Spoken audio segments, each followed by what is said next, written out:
नमस्कार, आप देख रहे हैं हल्ला बोल टीवी। मैं हूं आपके साथ प्रियंका।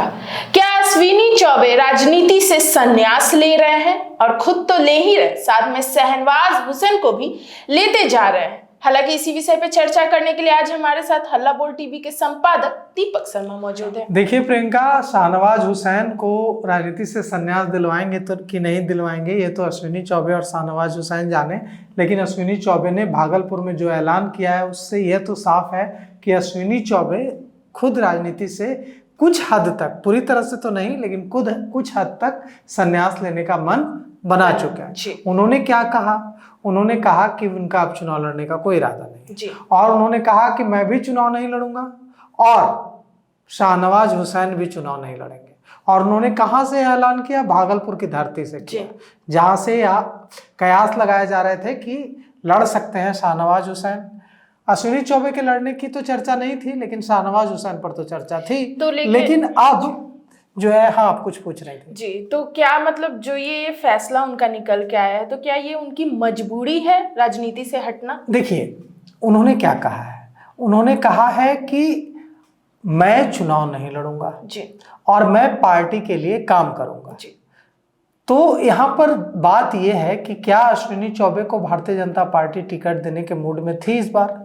तो जवाब है कि लगता तो नहीं है जी। ऐसा लग तो नहीं रहा था, क्योंकि कुछ दिनों पहले वे जो पार्टी की क्रूशल मीटिंग हो रही थी, अहम मीटिंग हो रही थी, जो सम्मेलन हो रहा था, उसमें वे पहुंचे थे, मंच पर गए, मंच पर उन्हें बैठने के लिए कुर्सी नहीं दी जी। इसके बाद वे जाकर नीचे बैठ गए और कुछ देर के बाद वहां से उठकर चले गए। जब वे जाने लगे तो उनसे पत्रकारों ने कहा कि आप नाराज होकर जा रहे हैं? तो उन्होंने कहा कि नहीं, मैं नाराज होकर नहीं जा रहा हूं, दरअसल मुझे दूसरा काम है, मैं फिर आऊंगा। लेकिन वे फिर नहीं आए।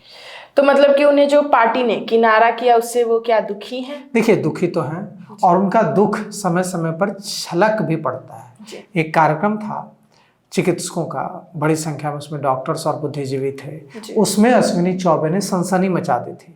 अश्विनी चौबे ने उसमें कह दिया था कि बिहार के पूर्व उप मुख्यमंत्री सुशील मोदी की बीजेपी ने हत्या कर दी, बीजेपी ने उन्हें मार डाला और उन्होंने कहा कि उन्हें पार्टी ने, भारतीय जनता पार्टी ने इतनी पीड़ा दी कि वे बीमार हो गए और उनकी जान चली गई। उन्होंने यह भी आरोप लगाया बीजेपी पर कि बीजेपी ने उन्हें इतना टॉर्चर किया कि एक बार संसद भवन के सेंट्रल हॉल में उनकी मुलाकात हुई सुशील मोदी से, तो सुशील मोदी उनके कंधे पर सिर रखकर फफक फफक कर रोने लगे। और यह जब उन्होंने धमाका किया था तो पूरे भारत की भारतीय जनता पार्टी के संगठन में भूचाल आ गया था। ये बहुत बड़ा आरोप है। सुशील मोदी, जिन्होंने भारतीय जनता पार्टी को बिहार में खड़ा करने में बड़ी भूमिका निभाई, अपना खून पसीना लगाया, अपना जीवन समर्पित कर दिया, अगर उन सुशील मोदी के लिए इतना बड़ा आरोप लगाया है अश्विनी चौबे ने कि जान ले ली भारतीय जनता पार्टी ने सुशील मोदी की, और सुशील मोदी को इतना टॉर्चर किया कि वे बीमार हो गए और उनकी जान चली गई, और इतना टॉर्चर किया कि वे उनके कंधे पर सिर रखकर सेंट्रल हॉल में रोने लगे थे फफक फफक कर, तो ऐसे में निश्चित रूप से यह बात भारतीय जनता पार्टी के नेतृत्व तक भी गई होगी। और जब भारतीय जनता पार्टी के नेतृत्व तक यह बात गई होगी तो भारतीय जनता पार्टी तो खुश नहीं हुई होगी कि भारतीय जनता पार्टी के नेतृत्व पर अपने ही पूर्व उप मुख्यमंत्री की जान लेने का आरोप अश्विनी चौबे ने लगा दिया। तो अश्विनी चौबे का जो दुख है, अश्विनी चौबे को जो अपने को हाशिए पर जो पा रहे हैं बिहार की राजनीति में, इसकी जो तकलीफ है वो समय समय पर छलकती है और यह दिखता है पूरी तरह से। तो अब अगर अश्विनी चौबे यह कह रहे हैं कि वे चुनाव नहीं लड़ेंगे तो निश्चित रूप से यह उनका फैसला भी है।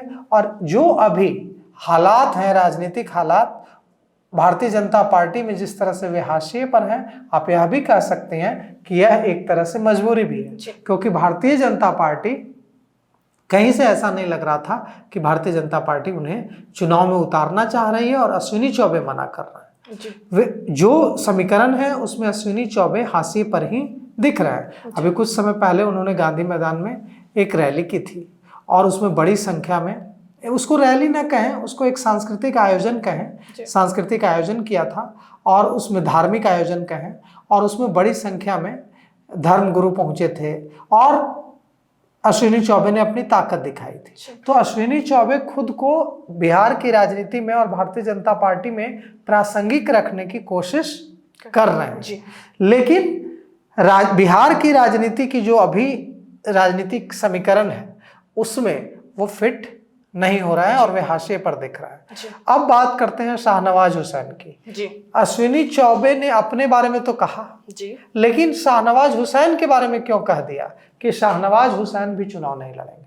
तो शाहनवाज हुसैन भी खुद को हाशिए पर पा रहे हैं भारतीय जनता पार्टी की राजनीति में, और उनका दर्द भी समय समय पर छलक जाता है। वे भी पूछते हैं कि मैंने पार्टी के लिए क्या नहीं किया। जब अटल बिहारी वाजपेयी देश के प्रधानमंत्री थे उस दौर में शाहनवाज हुसैन का जो कद था वो देखते बनता था। बाद में धीरे धीरे धीरे शाहनवाज हुसैन पीछे चले जाते रहे, और अब जो है अश्विनी चौबे ने ऐलान कर दिया है कि शाहनवाज हुसैन भी चुनाव नहीं लड़ेंगे भागलपुर से या किसी भी सीट से, और वे दोनों मिलकर भारतीय जनता पार्टी को मजबूत करने का काम करेंगे। इसका मतलब है कि शाहनवाज, जितनी दुखी अश्विनी चौबे हैं उतने ही दुखी शाहनवाज हुसैन। तो आप यह कह सकते हैं कि अश्विनी चौबे ने एक तरह से बिहार की चुनावी राजनीति से, क्योंकि 2029 में जब लोकसभा चुनाव होगा उस समय तक तो अश्विनी चौबे की उम्र और ज्यादा हो चुकी होगी, तो एक तरह से आप यह कह सकते हैं कि भागलपुर में अश्विनी चौबे ने, पूर्व केंद्रीय मंत्री अश्विनी चौबे ने एक तरह से चुनावी राजनीति से संन्यास लेने का ऐलान कर दिया है, और इसी तरह के कुछ संकेत शाहनवाज हुसैन के लिए भी दे दिए हैं। तो जैसा कि आपने सुना, और इससे यही पता चलता है कि अब अश्विनी चौबे चुनावी राजनीति से साफ साफ संन्यास ले लिए। हालांकि इस विषय पे आपकी क्या राय हमें कमेंट सेक्शन में जरूर